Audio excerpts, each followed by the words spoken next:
Welcome once again to Chicago Jewish Cafe. Today, our guest is Dr. Shmuel Bar.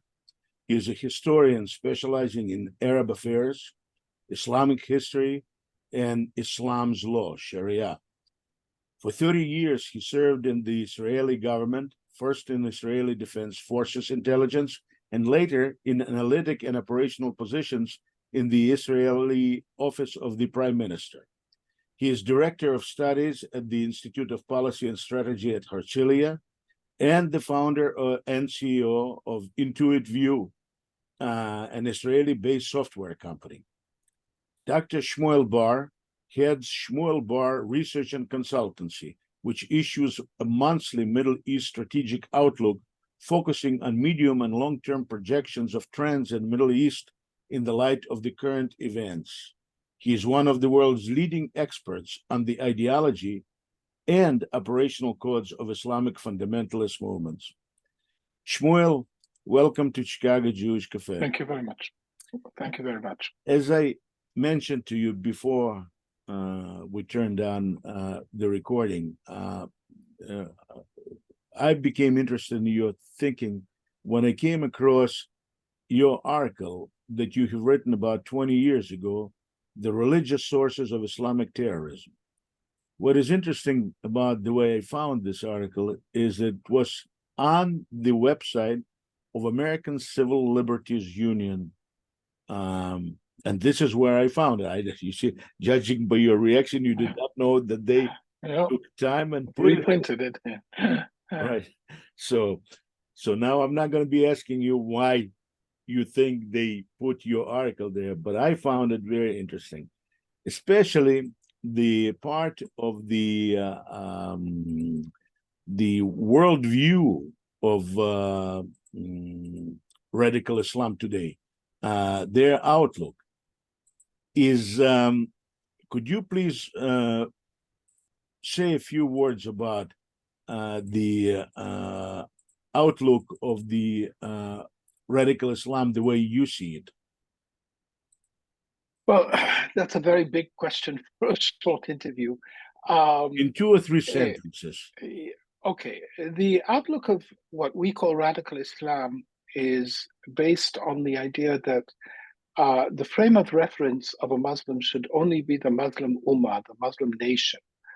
And identification with states or with sub-entities, tribes or something like that is anathema to their worldview. Secondly, that there is a dichotomy in the world between Dar al-Islam, the world of Islam, and the world of the infidel. And it is written that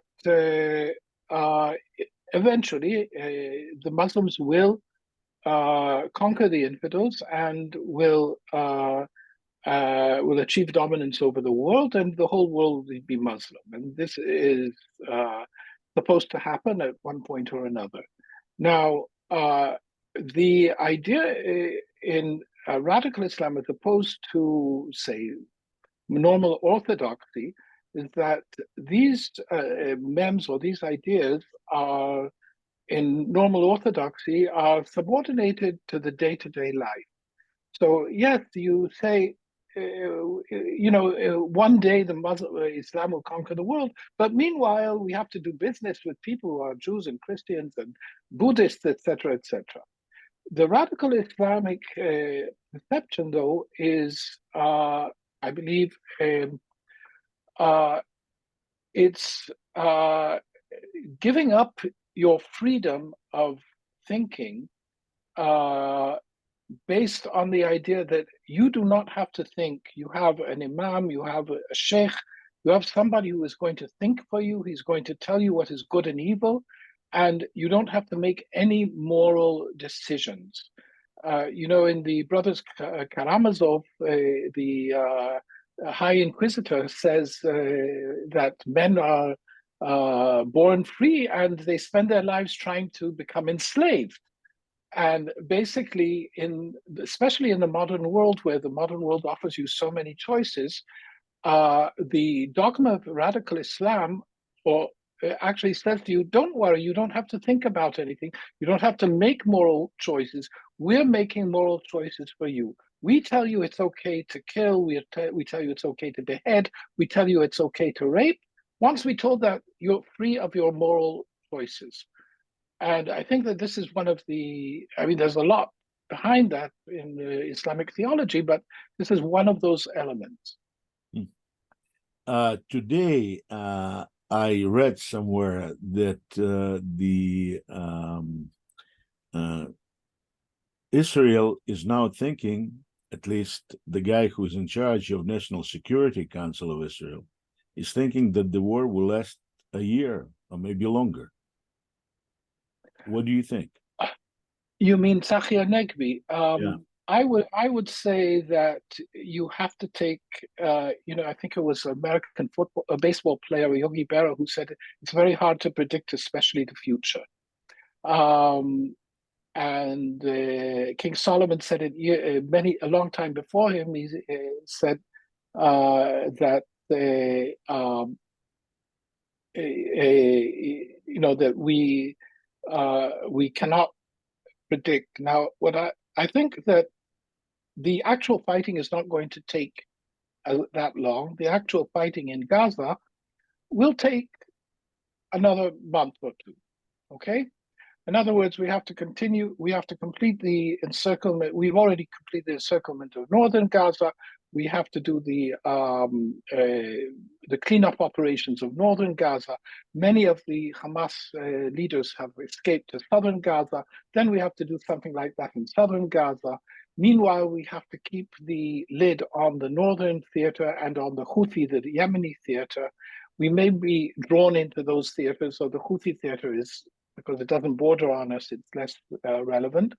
And then after that, within a month or two, once we have more or less cleaned up, we haven't actually moved to the second stage in Gaza, we are probably going to have to deal with Lebanon, with Hezbollah, because we can't go to status quo ante, that we finish with Gaza, and say, okay, now a ceasefire with Hezbollah, and Hezbollah continues to maintain the level of threat that it now poses.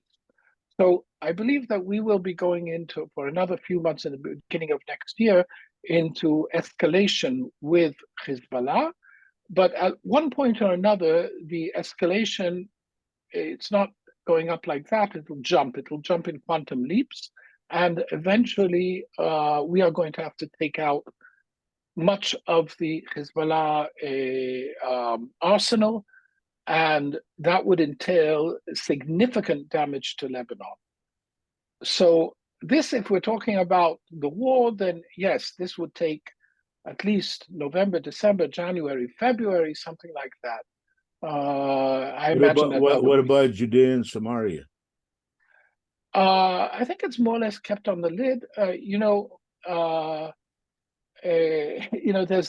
There's an old story that I heard from somebody in Lebanon about two people fighting and giving each other a bloody nose and a black eye, and then a third one cheers each time somebody gets hit, and they say, well, why are you cheering? Who are you supporting? He says, can't you see that I'm supporting the one who's standing up at the end? So basically in the West Bank,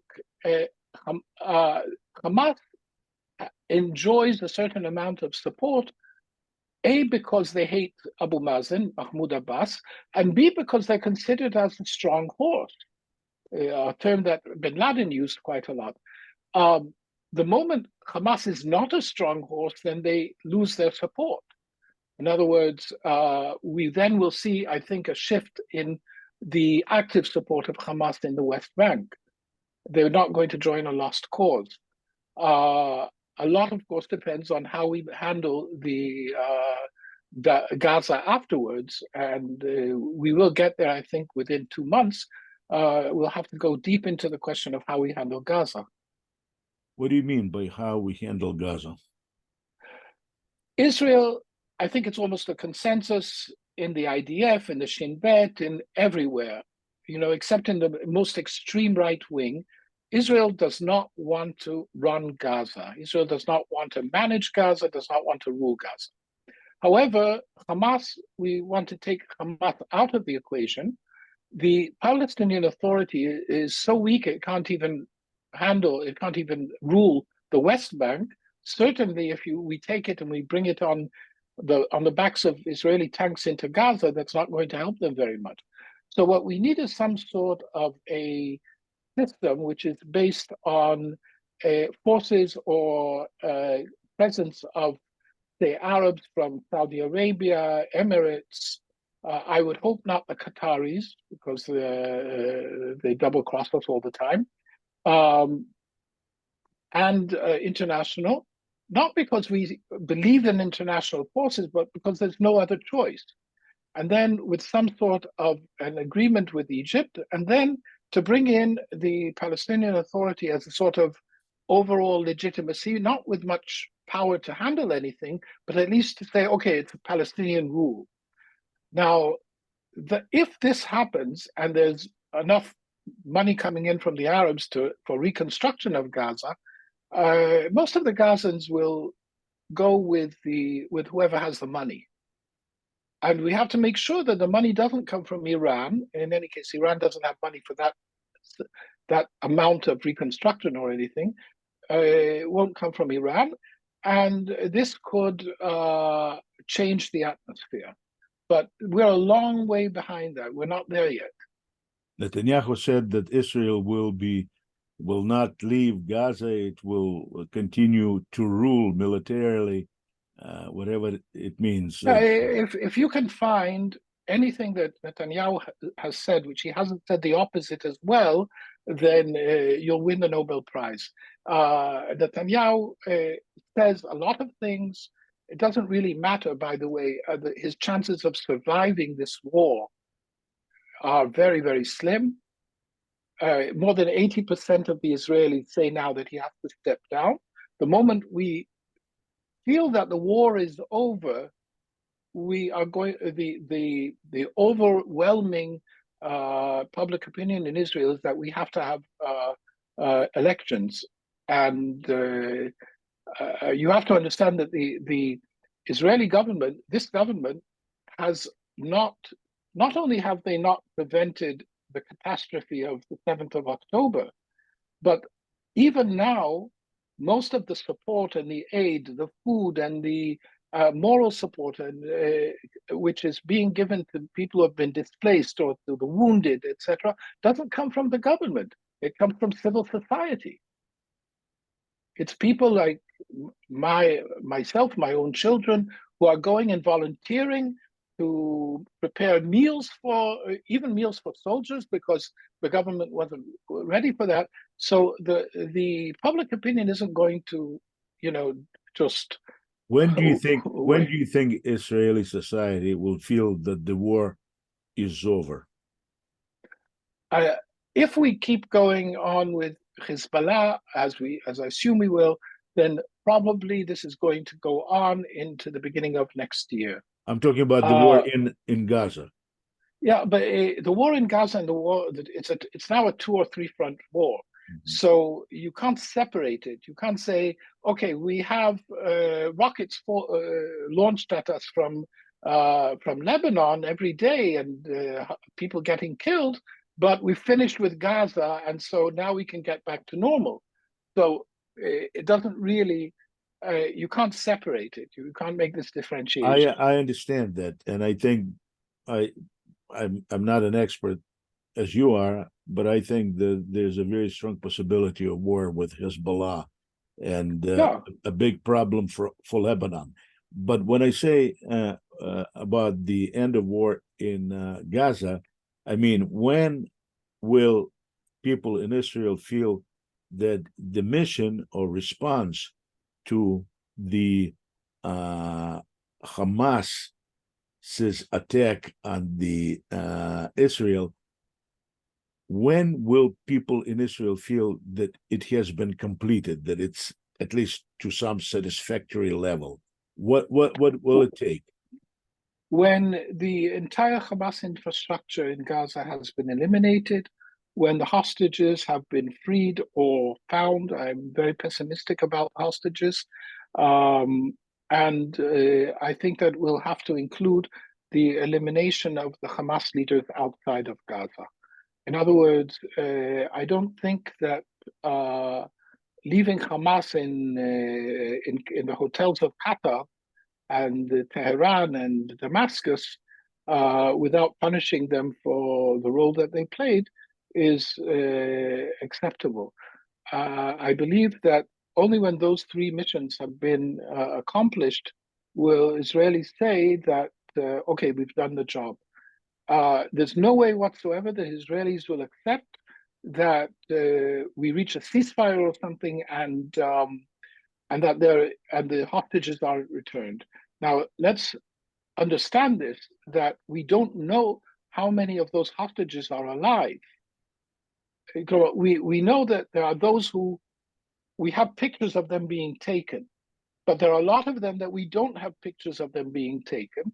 We don't know how many are actually dead people who were abducted, dead bodies. We don't know how many, how they're dispersed among the Palestinian factions and in different places. And it's not a situation where you can do a raid like Entebbe, where you have them all in one place, and then you raid and you free them. The option doesn't exist.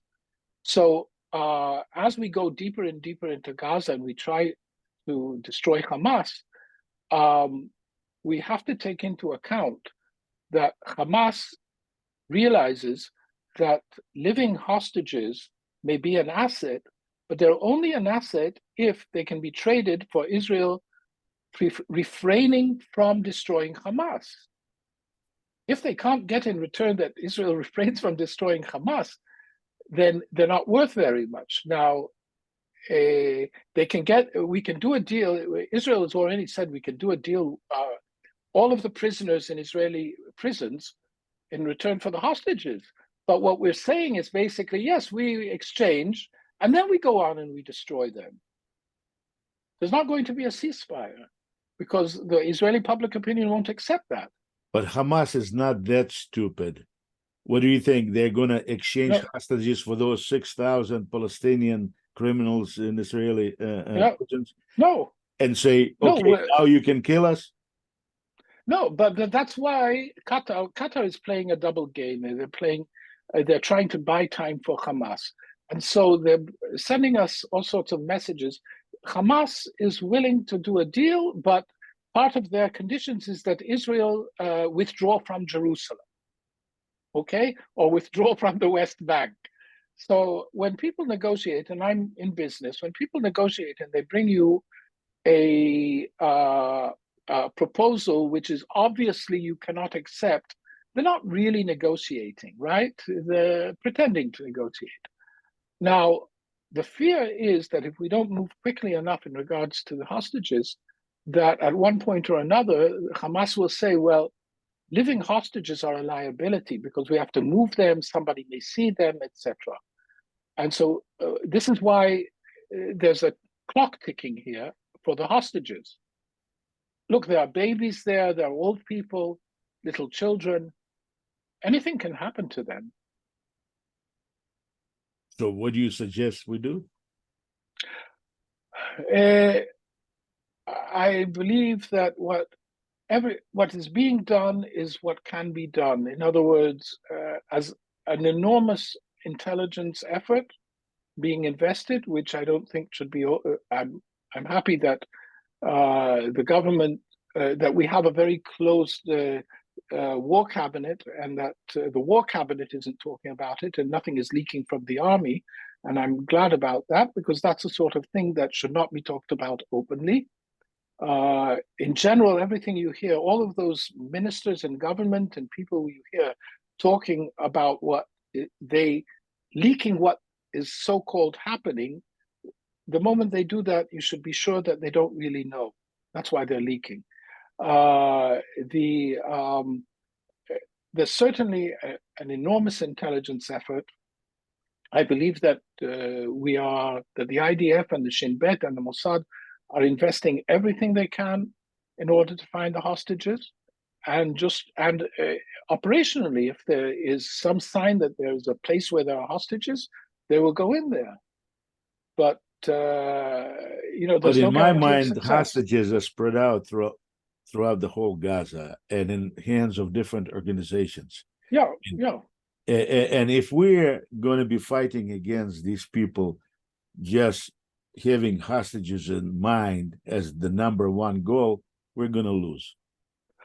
Look, I'm not saying the number one goal. You have to balance it. It is definitely a goal because it is the duty of a country to protect its citizens. I mean, let's even go back, if we go to the primordial era, when we were all cavemen, and somebody appointed a caveman and said, "You're going to be our chief caveman." Why? Because you're the biggest and you keep the other cavemen out of our cave. Okay? Now that's the role of government. Before, government had to give education and health, they had to give security. So if government doesn't offer security, there's no use. But this is not the way I see it to offer security. There was a guy by the name of Shalit. Yeah, Gilad Shalit, right. And around him, the thinking was exactly like what you just expressed. And more than It a thousand. was different. Yeah, it was different. It was different. It was one Israeli soldier who had fallen, who basically should have fought and he didn't. He was a soldier. This was not 240 civilians, babies, little children, old people who had the right to live in their homes. They weren't on the border. They weren't in a tank. They weren't fighting. They were getting up in the morning. So it's quite different. The commitment of government, I think the commitment of government to 240 civilians is quite different to the commitment of government to one soldier. I was against the Shalit exchange because I don't think that you should. I think we actually, the number of people killed by the people who were freed by by the Shalit exchange was much larger than Shalit himself. It's a So, stated American policy not to negotiate with hostage takers of Americans. In which America, is why America is very much concerned about its people, especially abroad, and goes to war over them. that may have been true during the time of the Barbary pirates. It wasn't true now when the Americans freed a number of Americans who were taken hostage by the Iranians, and they paid them billions of dollars in order to free them. And they've done it again and again and again. So, and by the way, even the hostage crises of the American embassy hostage crisis was resolved by basically America gave in. So I think it's a Well, long gave time. in. There was Iranian fear that if they don't do it before Reagan, then when Reagan is going to come to office, he's going to do something to them. So there was a fear on the part of Iranians. The way I see it, Hamas has no fear. Hamas has no fear because let's go back to what I said at the beginning. The worldview, the Weltanschauung of a radical Islamic organization. Gaza doesn't matter. They say it. Gaza doesn't matter. If we have to sacrifice all of the population of Gaza in order to create this sort of apocalyptic war between Dar al-Islam and Dar al-Harb, the world outside of Islam is Dar al-Harb, the world of war, And if we can achieve that, and bring all of the Muslims. This is basically the idea of bin Laden also, and of Daesh. So if we can achieve that, then the sacrifice even of all of the population of Gaza is worthwhile. By the way, this isn't unique to Hamas. You may remember that during the Cuban Missile Crisis, Che Guevara had suggested to the Russians that Russia should attack America with nuclear weapons, and if the price of the victory of the revolution is that Cuba will be decimated by nuclear weapons, then that is the price that is worth paying. Che Guevara Okay? was a very, very sick man. all across the board. Yeah, yes, but there are people who think that way, and there are ideologies Right. like that. We should actually be happy that the Soviets were more rational than Che Guevara. And Che Well, Guevara, at least they did not worship the god of death the way yeah, the Muslim brothers do. yeah, exactly, exactly. So we are actually in the situation here is that we have to go on with the destruction of Hamas. We have to unroot Hamas.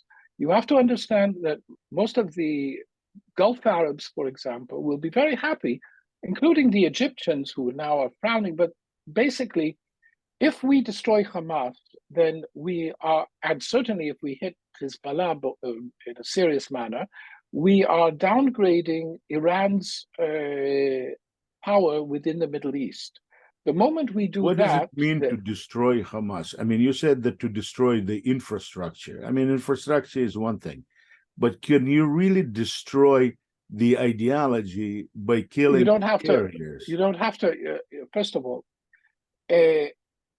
let's not forget that many of the people who joined Hamas because Hamas was the government in Gaza. Hamas was getting money thanks to Netanyahu from Qatar. All of the money coming into Gaza went through Hamas. The only job that you could get was to be a member of Hamas.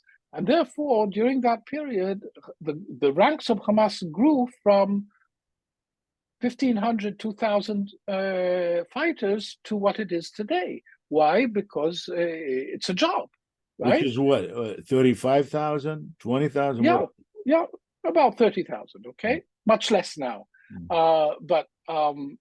So again, let's go back to our story from Lebanon. I am standing with he who is standing at the end, okay? So you're not destroying the idea is going to be there, but there are going to be much less people attracted to the idea when it's a losing idea, when it's not a strong horse. So the things are interrelated. Now, when you destroy the infrastructure of Hamas and you kill the leaders and you destroy their financial infrastructure, I wouldn't put it past the Qataris, for example, that if we really take out Hamas, we take out the leaders, then they'll be able to say, oh, we're going to take their bank accounts and we'll give it as gifts to the Gazan people, to the Palestinian people, as a gift from Qatar, you know? But there's a lot that can be done in that area. We have to be creative. Or maybe no a doubt gift to American universities that support this. Yeah. Look, take into account, let's not forget, you did destroy Al-Qaeda. There's a little bit of Al-Qaeda left here and there, but you did destroy Al-Qaeda. You destroyed their leadership. It's a much less influential organization. You did destroy Daesh as a state. It was a state. It's ISIS. no longer. Right. Yeah, ISIS. Yeah. Right. So definitely it is something that can be done. Look, I believe also that targeted killing of leaders, especially leaders who are avaricious and they have control over the money of the organization. Once you take them out, then you create some sort of process within the organization which can actually destroy organization. There are precedents of that in the past. For example, the Wadi Haddad organization, Salim Abu Salim, the western sector of Fatah, when Abu Jihad was killed, the Black September. In other words, there were organizations which were destroyed. Well, I agree with you. If you kill a lot of people, you decimate the organization, then the ideas very often go down with that organization, or at least they're not on the surface the way they normally are.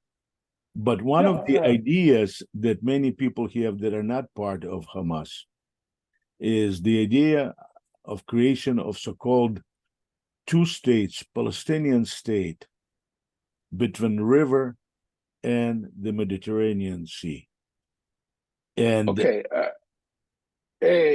The slogan that they're using is Palestine will be free from the river to the sea.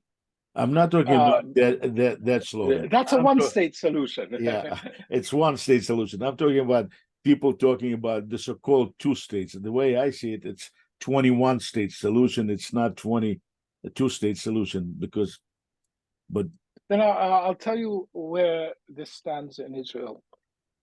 Most Israelis don't want the Palestinians as their neighbors. They don't want them to be part of us. They don't want them to be dependent on us. They want even better fences. Of course, good fences didn't make good neighbors, but even better fences to make good neighbors. And I think that even most of the Israeli Arabs don't want the Palestinians. In other words, the situation where we are because we are in the West Bank and we're holding the West Bank, this situation, I think, in Israeli public opinion, most of the Israelis say it's very interesting. Even people who are right wing in Israel, there's no longer a right and left wing in Israel. I mean, we have to understand it. It's wrong to talk about right and left in Israel the way you talk about it in the United States. Certainly not. It's not, economic right, economic left, political right, political left. But most Israelis, even on the right wing, say if theoretically there would be a Palestinian leader who had total control over all of the Palestinians in the West Bank and Gaza, and he would make peace with us the way that Anwar Sadat made peace with us. In other words, no more war, no more, etc., etc. Or like King Hussein, and the security of Israel would be guaranteed, and it would, etc., etc., etc. Then most of them said, "The hell, take your state and do whatever you want. We don't want you. We don't want you." I mean, no, neither Israeli Jews nor Israeli Arabs actually want the interaction with the Palestinians. Now, I, of course, speak Arabic. I go to Arab towns, Israeli Arab towns, and I listen to them. What do they complain about? That the IDF isn't preventing do they Palestinians. recognize you as a Jew? Yes, but not sometimes. I mean, look, I don't look Arab, but I'm Sephardic, but I don't look, you know. Um, but I speak Arabic fluently. I can do Palestinian. I can do Egyptian.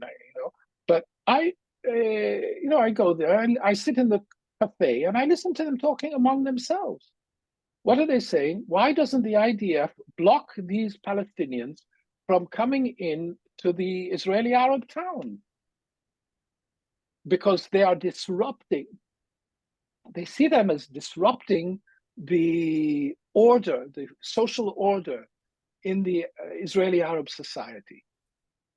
I do believe that, look, Israeli Arabs, Disrupting in what way?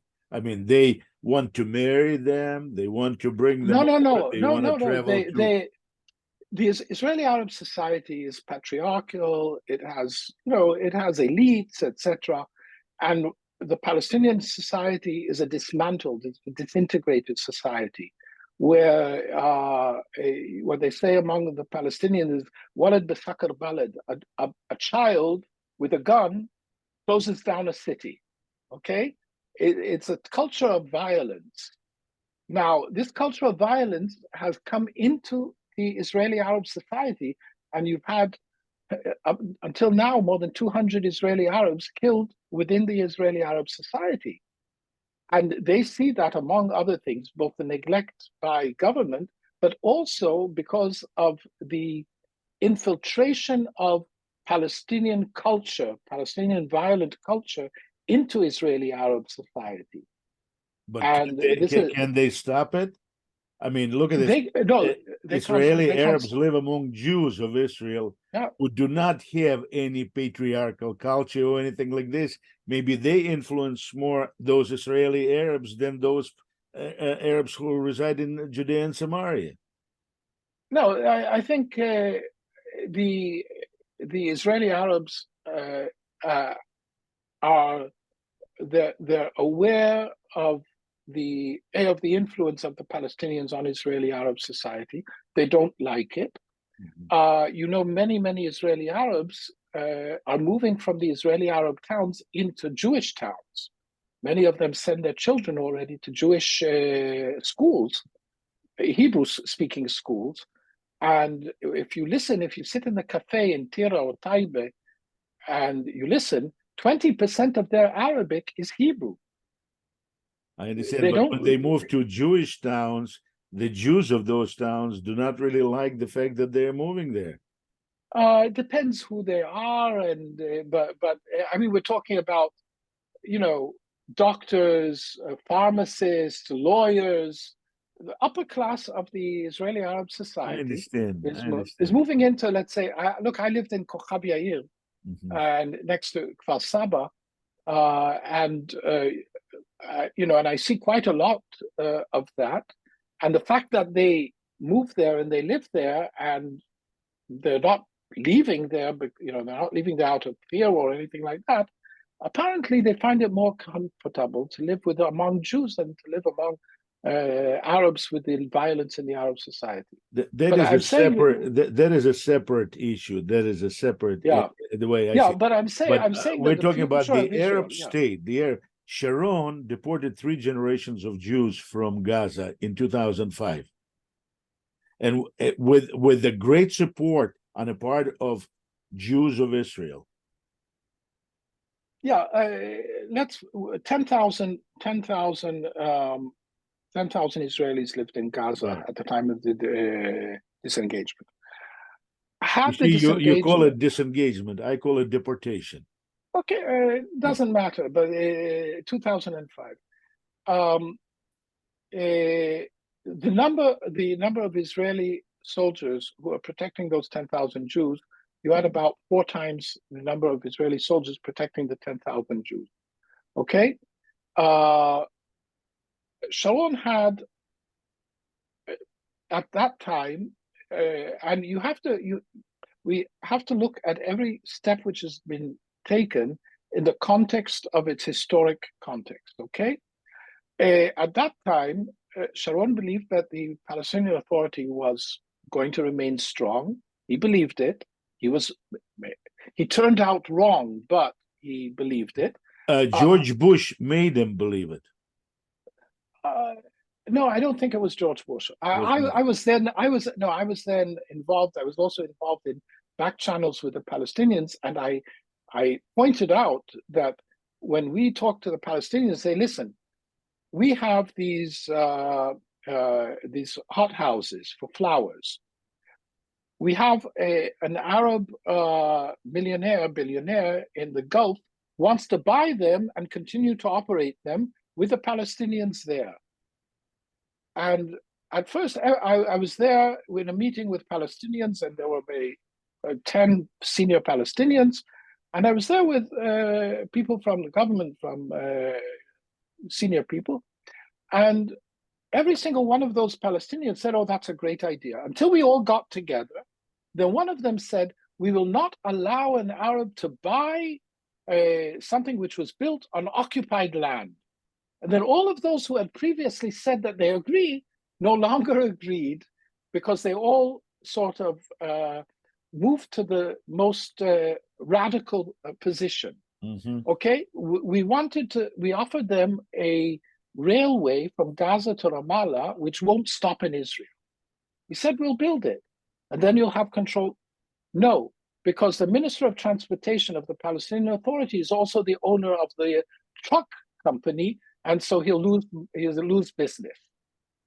Okay, so there were a lot of things there which, and of course, the whole thing about the elections when Hamas took that was. We knew that Hamas would win. They knew that Hamas would win. So they came to us. I was there with a person who was very, minister, and they came to us and they said, will you please refuse to allow us to hold elections in areas where you are in control, and then we'll be able to say that because you refuse to allow us to hold elections, we're not holding elections, and then Hamas won't come to power. So we said to them, wait a minute, if you don't want to hold elections, do what every Arab country does. It doesn't hold elections, do they? a lot happened, which you would say could have not happened, and it's very hard to unravel history. There are a lot of things, people always say, if this had been done or if this not had been done. I'm a historian, and if is a word that his history hates, the word if. So, but as far as Gaza is concerned, do you know, when I was a kid, when, you say in Hebrew, go to hell is lech la'azazel. But we used to say lech la'aza, go to Gaza, which is like go to hell. And my grandfather, who was born in Jerusalem, when he would see somebody who was a real hooligan and unruly and primitive and barbarian, he would call him a Ghazawi, a Gazan. I mean, this is something going back from the 19th century, when the people in Jerusalem would use the word Ghazawi, Gazan, as meaning barbarian. So it's not something new. I understand it. I mean, I understand, but my question had to do with the fact that Israel removed 3 generations of Jews, 10,000, from Gaza, and instead of getting peace with Palestinians in Gaza, got the platform for attacks, much harder attacks against Israel. What we got was immediately we got the Palestinian Authority there. 2 years later, the Palestinian Authority decided, because it was not behaving according to the rules, decided that it's going to forfeit the rule of Gaza to Hamas. Now, even at that stage, in other words, the problem, because Gaza was more aggressive, stronger, and he had greater support. The problem wasn't whether there are 10,000 Jews in Gaza or not. The problem was whether Gaza is ruled by an entity which you can deter or not. That's the problem. Yeah. Not a problem of 10,000 Jews, okay? I'm not talking about 10,000 Jews, although that is, for me, an issue as well, because Yudin Fry Gaza, for me, is not a good Gaza. Yudin Fry Jordan is not a good Jordan. Yudin Fry Egypt is not a good Egypt. They claim that we created in Israel apartheid regime, where in any Arab or Muslim world, there's a good place for Jews. Or Christians. Or Christians. Don't forget that. I mean, where are the Christians of Bethlehem? Where are the Christians of Gaza? Where are the Christians of... right. But when I'm talking about Gaza, I say, I'm talking about so-called two-state solution. So let's say there's going to be a new government, in Judea, Samaria, and this territory controlled by PA, including Gaza. What is the guarantee that there's not going to be underground bunkers? And okay, that is, you see, once we set the table and we say Israel does not want to be responsible for the health, education, transportation, garbage removal, water supply, etc., of 2 million people in Gaza and, of course, in the West Bank. We don't want to be responsible. We have enough on our hands for our own people, okay? So somebody has to be responsible. The next question is, how do we guarantee our security under those circumstances, okay? I mean, these are 2 separate questions. The moment you say we don't want to be responsible, but we want security guarantees. Now, most Israelis will say there's certain elements of security that we have to be in total control of. In other words, the border between Gaza and Egypt, okay, is an extension of the border between Israel and Egypt. The border between the West Bank and the Bekaa, the Jordan Valley, and Jordan is an extension of the border between Israel and Jordan. So there are various models which have been discussed, but these models can only exist in a situation where the relations have reached a point of trust which they are not at the moment. In other words, they're not. So, the model has to be an evolving model, which you can always withdraw the model if it turns out sour. What we failed in, both in Lebanon and in Gaza, was that the model, we withdrew from Lebanon, and believe me, as somebody who spent a lot of time in Lebanon, that sitting there as a sitting duck and being killed and having 20 soldiers killed every week is not a pleasant situation. And there was a decision that we can protect Israel from the borders of Israel. However, in order to implement this, you have to protect. In other words, when we said that the first bullet, which is shot from Lebanon into Israel, we're going to respond with enormous force, we didn't. And the moment we didn't, we actually allowed this to develop. The moment we said, we are not going to allow Hezbollah to acquire rockets, and we saw them acquiring rockets, and we didn't go out and bomb the rockets, we actually allowed them. So, the fault is in ourselves. The fault is. So what makes you feel that it will change? I mean, Israel has been shrinking in terms of its military dominance over many decades now, shrinking more and more and more and more. No, but this is why this event is going. I think that in the Israeli psyche, this event is going to change this. This event is I believe it's a watershed event which brings Israel back to the old Israeli defense doctrine. The old Israeli defense doctrine is based on preemption, is based on deterrence. Deterrence is achieved through preemption and through early warning, which allows you, if you have early warning, then you preempt. Now, Israel has been preempting strategic threats, the Iraqi reactor, the Syrian reactor. So those are strategic threats. And of course, what we call the campaign between campaigns in Lebanon and Syria.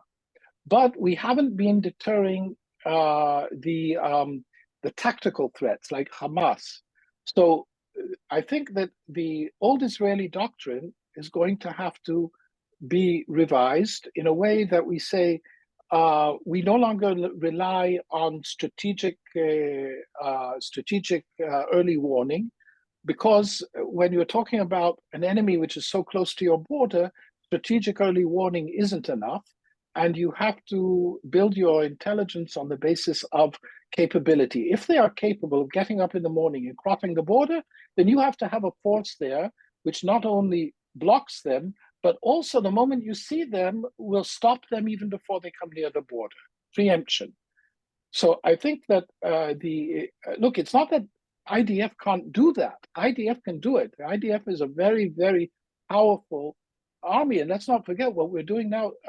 You don't see this because there's a fog of war, but hundreds and hundreds of tunnels have been destroyed. And they've been found, the targeted killing of over 50 key leaders of Hamas in Gaza is because of very, very good intelligence. So it can be done. We just have to recalibrate. How many Hamas fighters do you estimate have been killed up to now? A few thousand. A few thousand. A few thousand. And again, this is one of those things that the Palestinians say that 9,800 civilians were killed. 13,000. Yeah, okay. But at one time, and then some idiot minister in the government said he wanted to boast to his constituency. So he said, we've already killed 20,000, which was bullshit. But why, if they'll say 9,000, then why should you say 20,000? If you're thinking about world public opinion. Or some other, or Avi Dichter, who says, we're going to do another Nakba for them. What the hell? Why talk about it? I have to say some things that come out of this ministers of this government are just idiotic to incredible. Amichai Eliyahu Who is he? I didn't even know his name before he opened his mouth. And Netanyahu seems like he has no ability to let him go, to fire him. No, because Netanyahu has only one goal today: to stay in power. That's all. Netanyahu, if he can stay in And power why do you by think that it will change in Israel? I see the problem with Israel's internal makeup. This is horrible. no, What you no, say is I think true, that this the internal makeup has changed. The changed. internal makeup has changed. Look, 80% of the population, I do not only in public opinion polls, but I do monitoring of social media. Over 80% of the public opinion say that Netanyahu has to step down and this whole government has to step down, and that we have to have a responsible government and people who care about the country. The other thing is that what has happened here Do is, you mean there's going call to it, be new election? yeah. And I think, look, think about it this way. What you have witnessed in Israel, but you see, it's very hard to see it from outside. Call it people power, okay? Look, the day during the morning of 7th of October, uh, tens of, and actually more than that, even 100 and something, people who are civilians, who are part of the protest movement, like people like Yair Golan and Noam Tivon and people like that, got on uniform, took guns, took their cars, went in to fight terrorists before the army arrived. Before the army arrived, within hours, the entire civil society, which was represented to a great deal in the protest movement, was organized to extricating people from the towns, giving them shelter, giving them food. We found that the IDF was missing all sorts of basic needs, organizing the basic needs. You had people bringing ceramic vests and things like that. And all of this was happening. In other words, the government did not function at all, and the people functioned. So I think you have to take that into account, that what people saw here was, wait a minute, we may have a crappy government, but we've got a great people. I mean, we've got a nation which gets up and helps and supports. I'm looking at what happens. My son is relocated from his kibbutz on the northern border because he's right in line of fire of Hamas, of Hezbollah. So they sent him to Haifa. Shmuel, I understand, but this happens in Israel every time there's war. I remember the feeling and the atmosphere that you are describing. I remember when I volunteered, when I served at Tel Hashomer during the Persian Gulf War, a long time ago. And I remember in Israel, the feeling was among people exactly like what you just described. Yeah, but and then it goes away. No. Now it's even. I feel that this is a watershed event. This is a watershed event because it comes in the wake of the protests, in the wake of people saying the government doesn't care about us. The government is spending billions of dollars on payouts to the ultra-religious, etc. And what about us? And then this comes, in other words, the government not only didn't care about us in, with the regular day-to-day stuff, but didn't even care about us in terms of the of security. Now, let's not forget that people know that there are 32 battalions allocated to the West Bank and Gaza. Gaza was supposed to have at least 15, 17 battalions. Since the government came to power, because Ben Gvir and Smotrich were organizing all sorts of processions, and going through Arab towns and things like that, so they had to actually allocate, they moved all of these battalions to the West Bank. So you had, for every 100 ultra-religious settlers who wanted to go through an Arab town, you had to have 200 soldiers protecting them. But when you say ultra-religious settlers, there's I'm saying that very few of them. You mean religious Zionists? No. Yeah, the what we call Hardalim, okay? Right. So what was left on the Gaza border on the 7th of October was 2 battalions out of 32. 2 battalions. Okay?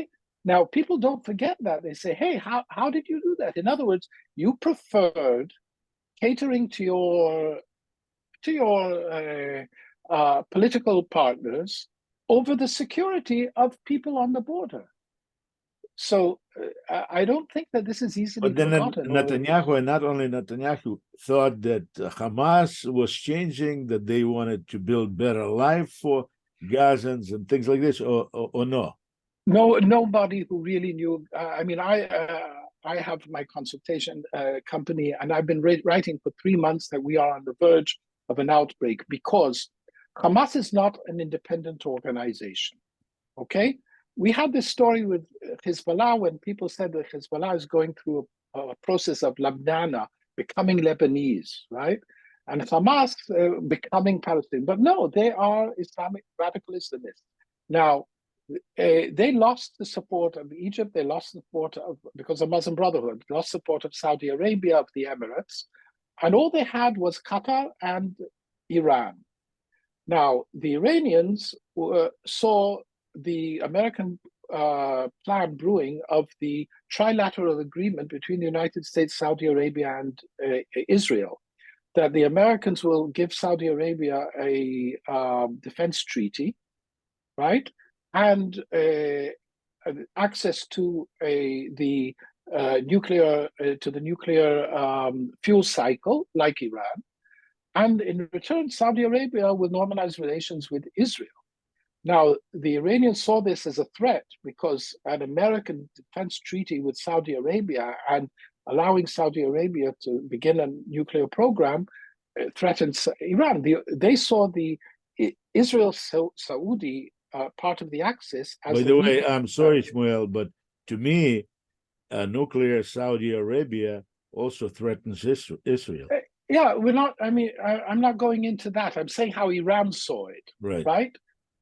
And so, from the point of view of Iran, the way to blow this whole thing up was to create a crisis of strategic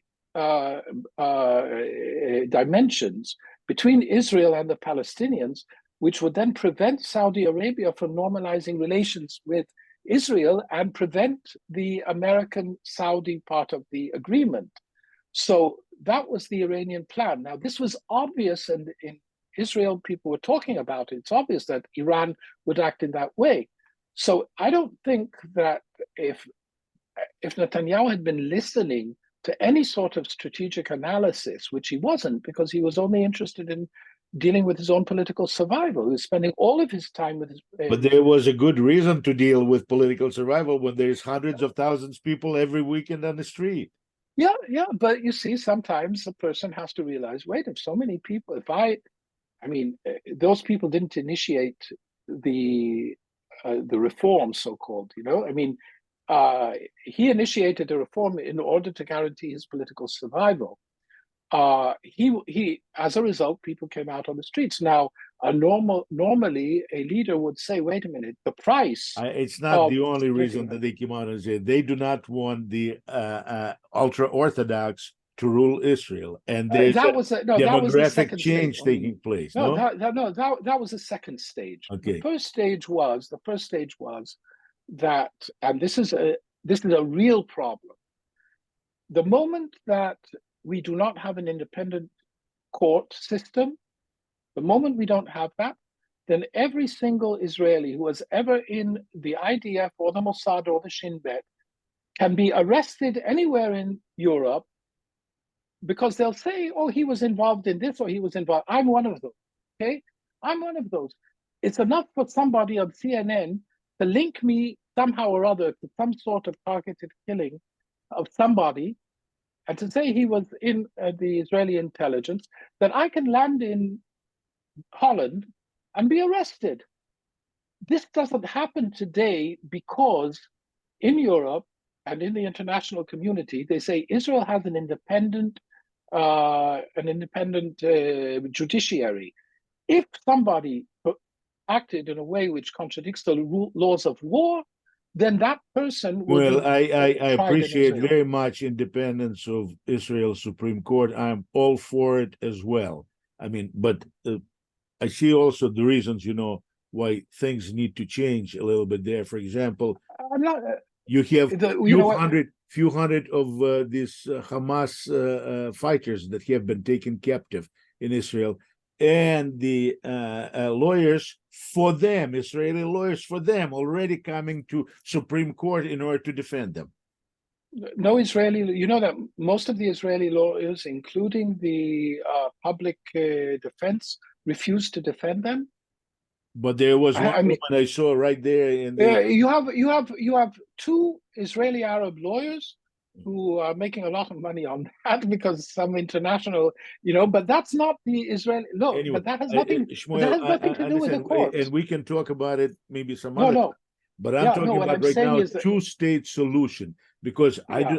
do. What are we going for? What are we going? I mean, to killing Hamas, I'm all for it. Making Gaza work, I do not know how, but let it work. Let Palestinians live in Judea and Samaria, wherever they live. As long as they don't attack and kill Jews. But how to do it? Okay, I'm just saying that there is no immediate solution. There is no hocus pocus, and then you have a two-state solution. It is enough to decide that somehow or other we're going to have to gradually separate ourselves from them because we don't want to live with them. We just don't want to live with them. And we can't That just was throw the them out and main thing about all of the policies preceding this moment. We let them come to work. We let them come to hospitals. That's a mistake. That's the mistake. That is the mistake. I'm saying that most Israelis will now say, we don't want them to come to work. We don't want them to come to our hospitals. They will have their own, whatever they have. They cook this, they cook the soup, let them eat it. That's all. But we don't need the interaction between them. The mistake was trying to live in two worlds. One world where we are so-called separate from them, and one world in which we allow so many of them to come and work, right? Now, not even in Israel, but let's just take America and Mexico. Look how many Mexicans infiltrate America, and they don't think that it's their homeland or that they had a Nakba there or anything like that, because it's richer, right? Because it's richer. Now, you cannot but Mexicans do not want to destroy America. No, right, exactly. Now, which means that when you have a very poor population next door to a richer population, right? And the very poor population also has an ideology of grievances towards the rich population, then to allow that poor population to come in and out and to be jealous, envious of the other population it's a recipe for war, and which is why I say that separation has to be. And what are those grievances, Shmuel? It doesn't matter. That's again. I'm a historian. I think yes. Probably when I ask this question, you think that I meant some social, economical, political. No. It's this is exactly the thing. If you teach a person from childhood that you are poor, but you are poor because of him, okay? Take the whole sense of grievances in American inner cities. I mean, you really can't say that everybody who hasn't succeeded in life, it's because you have a nice home. I understand, but you know that the major grievance that Arabs, Palestinians, and Hamas has nothing to do with this. The major grievance has to do with the fact that they do not rule Jerusalem. They do not rule Al-Aqsa. No, again, Al-Aqsa, put it aside because Al-Aqsa is an invention I of the latest but not in their mind. But Okay, but this is why I'm saying that we have perceptions. Perceptions are the perceptions create politics. Okay, perceptions create politics, and there's a vicious circle where politicians create perceptions, feed their population with perceptions, and then act on the perceptions that they fed their population. Now, all I am saying, when people say two-state solution, doesn't mean that tomorrow you get up and here you have an agreement and fanfare and White House law and things like that. No, it only means that the general direction is that Israel has to be Israel, and the Palestinians, as far as most Israelis like me would say, the Palestinians, they can go to hell, they can have their country, but we don't want them. We don't want to feed them. We don't want to employ them. We don't want anything with them.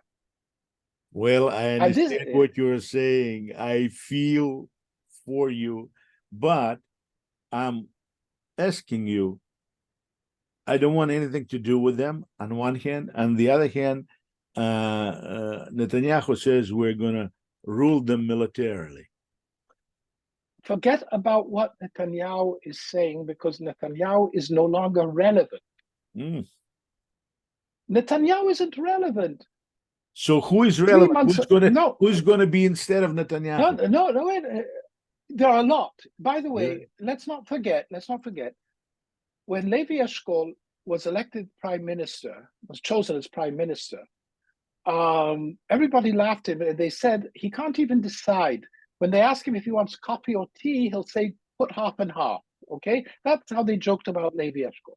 And Levi Eshkol built the IDF for the Six-Day War, managed the Six-Day War, brought about some sort of reconciliation by bringing Jabotinsky's bones to Mount Herzl. And today he's considered one of the best prime ministers we ever had. And then they laughed at him. Golda Meir was, everybody thought after Yom Kippur that Golda Meir was a terrible prime minister. Today, when you look in perspective, how she managed the war when we started the war in such a terrible way, she did it quite brilliantly. And she was, we used to say that she's the only member of the cabinet with balls, right? So you need historic perspective to understand a leader. In historic perspective, Netanyahu has forfeited his legacy by what happened, okay? I think I'm not a great believer in Gantz or Gallant or any of them, but a leader is judged by his ability to listen to advice and to take and to lead according to the interests of the country and not his own political interests. Okay, let's not forget that Ben-Gurion resigned because of the Lavon affair. Golda resigned because of the Yom Kippur War. Begin resigned because he felt a failure in the Lebanon War. Okay, Olmert resigned because he had indictments against him. So you need anybody can be prime minister. Anybody, I mean, I'm not saying somebody with an IQ of 40, anybody can be prime minister as long as he knows enough, he has enough humility to put together a team which will help him. Reagan was senile when he was president. Look what a great president he was. He took down, as a senile, with Alzheimer, he took down the Soviet Union. I don't think at that time he had no, it doesn't matter, but towards the end, specially developed form of it, but I'm speaking rhetorically. What I'm saying is that the notion that nobody else in Israel can be prime minister. Israel has enormous capability. I did not say I'm just saying, Israel has enormous capability. We have people at the head of the high tech and the social. We have really a lot of really great people who didn't go to. But look at this: what former guy who was in charge of Mossad is saying. He says let's exchange hostages. Yossi Cohen, don't make me say what Yossi Cohen is Yossi Cohen. Yossi Cohen is Netanyahu's man. Yossi Cohen is now competing he wants to be Netanyahu's successor in the Likud. He wants to take over the Likud. So it has nothing to do with his having been head of Mossad. He's a very good human intelligence operator. He's a very good operational man. I would not see him as a political leader by any means. I think that Gantz has grown into it. At the beginning, Gantz was a terrible leader, but Gantz has at least the ability to ask people and to consult. So I don't know. I'm saying there are a lot of people around. Look, I wasn't supportive of Bennett, but Bennett was a better prime minister. In other words, why? Because he said, okay, I don't know all about it, so let's listen to people. That's all a prime minister has to do. He's a prime minister, prima inter pares. So basically, the way I see it, Shmuel, we're talking about really a year-long war. Yeah. No? You said half, here, and then in the beginning of next year in half a year, Lebanon, half a year. Because if we go into Lebanon, if we really go into a war with Lebanon, it's going to be much shorter because let's not forget, Gaza isn't a country. We go into Gaza with a land war. We have some responsibility as an occupying force. In Lebanon, we are going to be officially at war with the state of Lebanon, with the Republic of Lebanon. 150,000 rockets. Yeah, but look, if Mexico attacks the United States, then United States responds to Mexico, and that is a war between countries. When Hezbollah attacks us from Lebanon, we're not fighting with Hezbollah, we're fighting with Lebanon as far as we're concerned, which means that you can take out the Lebanese infrastructure, their electricity. You can do all of that with impunity because you're not acting against some sort of amorphic civilian population. You are fighting a war against a country. It's different. Yeah, there's going to be issues too, and it will all reflect in continuous deterioration of support for Israel. I mean, right now, yeah, it's not a good situation, and it's not getting any better.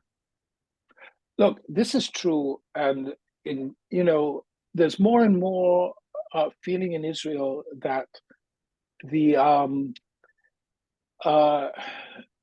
I think most Israelis were rather surprised by this outpouring of not of support for the Palestinians, but of support for Hamas, which is different. Support for hate against Jews. Exactly. I mean, we're talking when people come out and say from the river to the sea, Palestine will be free, or it took about a generation for people to start a Holocaust denial movement, right? Because immediately after, you couldn't deny it. It was there, right? But it took a generation. Here, it doesn't even take a few days to deny that there was a massacre, right? And so they say, no, there was no massacre. I've seen the pictures. I've seen the raw pictures. It's all Zionist lies. Yeah, but I've seen the raw pictures.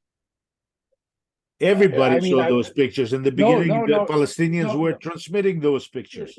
No. But I'm saying I've seen pictures that most have not seen because it hasn't been in the public media. I've been watching. I do not need to see all those pictures. I know that the killers killed 1,000 innocent civilians, and left. And the way they did it, just horrible. Whatever it is, whatever the details are, I don't need. I know. I'm just saying that the people who deny it, I think that the Israeli reaction to this denial is that, okay, we are back in 1932.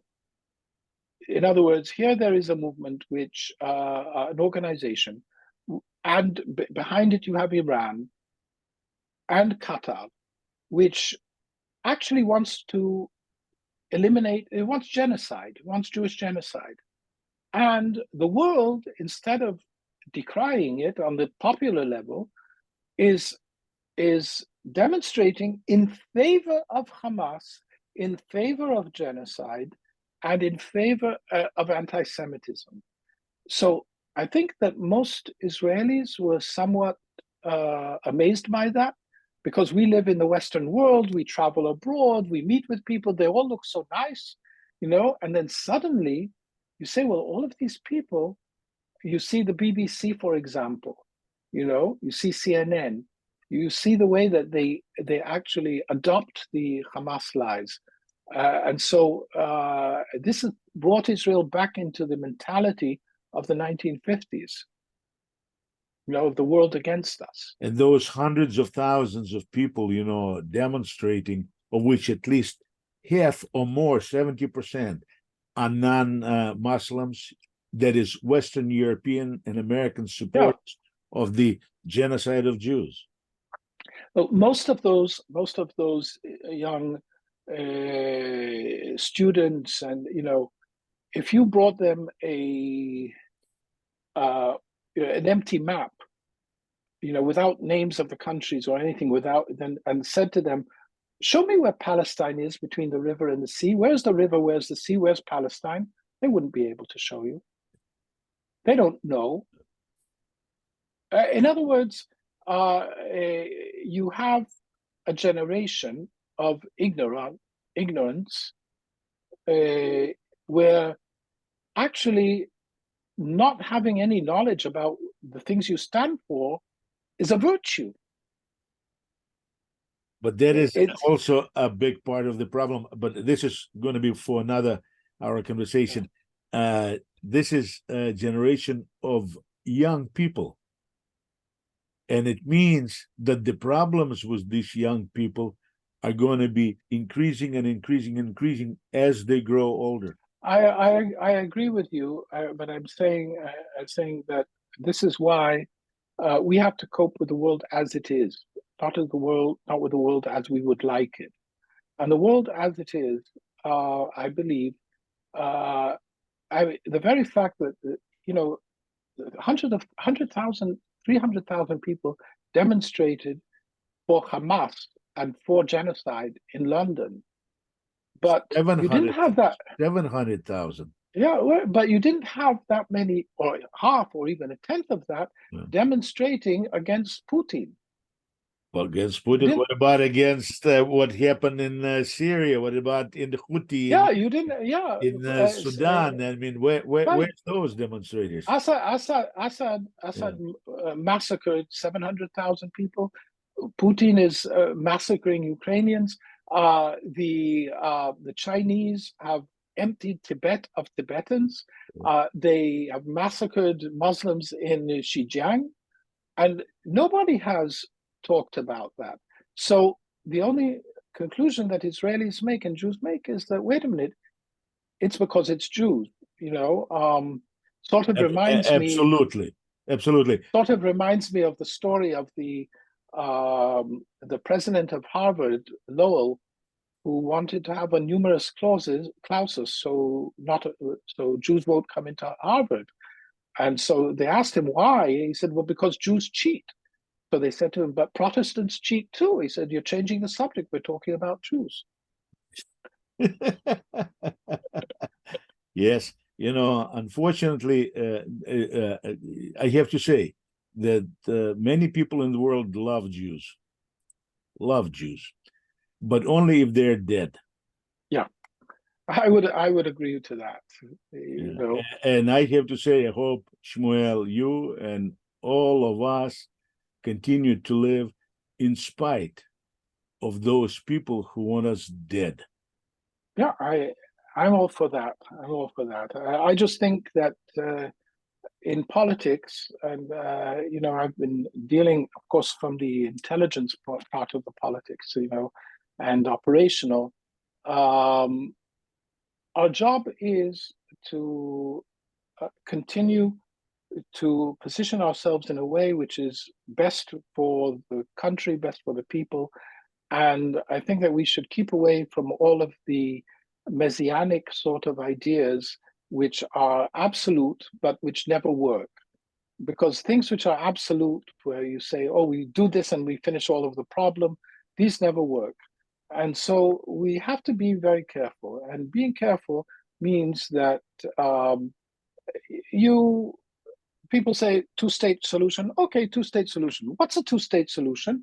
Now come and tell me what a two-state solution is. Well, okay, so they have a government. Okay, they have a government, but wait a minute. How do you make sure that we are safe? They can't protect us. Okay, so we have to be with our army here. In They other have the words, government. They selected Hamas. So yeah, that was by default. I know, but everybody knows that in many countries, in many political systems, people make mistakes. They select a government which is one vote, one person, one vote, but only once, right? And they select Hamas because they were sick and tired of the corruption of Fatah. And then after they selected Hamas, they discovered after a year or two that Hamas is no less corrupt than Fatah, but it was too late because Hamas was already killing anybody who was against Hamas. Okay? And so you can't really, I mean, that's the dynamics of people descending into dictatorships. That's the way it works into totalitarian. Not everybody who voted for Hitler thought that they would get what they got, but it was too late. but is there? We need to close because Yeah. we're a long time. But is there any other ideology in Gaza among Gazans other than ideology of Hamas that can inspire anybody? Yeah, the same ideology which inspires most of the people in the world. I want to get up in the morning. I want to eat breakfast. I want to send my kids to school. I want to watch TV in the evening. And I want the roof not to fall down on me. And in other words, I want to live. That may sound like a very bland ideology, very boring ideology. It doesn't have the fire and the passion, but it is the ideology of, I believe, 90% of the people in the world. That's What about people, motivates. 90% of people in Gaza? That's 90% of anybody anywhere when they are not captive by somebody who tells them that's not supposed to be your ideology. I'm giving you another ideology, and if you don't accept my ideology, I'm going to kill you. Okay? The moment you free people of the threat, I'm going to kill you if you do not accept my ideology, they usually revert to the ideology of existence, which is the natural ideology of most human beings. Most human beings are not ideological. They just want to live. Yeah, but the leaders are ideological. And No, people the leaders always acquiesce to those leaders. The leaders also are not ideological. The leaders want power. They're not ideological. Yeah. They are creating ideology as a means to gain power. But most leaders, just like most religious leaders, do you really think for 1 minute that the Pope thinks that he is God's, he's the replacement of Jesus on earth, that he has some sort of superpower of communication with God? But most Catholics will say he does. Do you think that when he goes to bed at night, Khomeini thinks that he really can communicate with the Imam Ali? No, but it's worthwhile for him, for the people in Iran to think that he does. I'm not quite sure that most prophets or religion, I've written on that quite a lot, the influence of religion on deterrence and on war. Most of the founders of religions were very cynical people who used religious faith, like like cults and things like that, in order to take control over people. That is possible, but this is also a very cynical attitude. No, but it's true. I mean, it may be true, but they're willing to give their lives for it. That is a thing. I go back to what we said at the beginning: the brothers Karamazov and the Great Inquisitor. Okay, they know, the leaders know, that people may be born free, but they want to be enslaved, and they come and they want to enslave you. To give you democracy and freedom, etc., is a very, very heavy, heavy burden. Most people cannot carry it. Well, so it means that those Palestinians in Gaza fall into the same category of people not being able to carry or live with freedom, huh? So you have to give them something else. Take a look at what's happening. I mean, started was the World Outlook by radical Muslims. And I have to say, if you take a look at the United States, if you take a look in Detroit and some of the towns where they're majority, at London and everything else, you see people, Muslim groupings and leaders just going absolutely crazy and spitting out, spouting, all kinds of things. Sure, but look, that's the world. We have to deal with the world and not with what we would like it to be. Okay, this is good. So we'll try. Okay. I'm going to try to learn to live in this world, and take it as it is. But still, I want us to win. Anyway. Okay, thank you very much. As they say in China, Shmuel, sei gesund, and hopefully we'll see each other again. Okay. And I recommend to everybody to purchase your book. I've written since then about 50 different articles and books. You can go online and look for it. Yes, we'll put a link to your very esoteric things. Yeah. Anyway, okay. Nice talking to you, Ishmael, and keep yourself safe. Okay. Bye-bye. Bye. Bye-bye.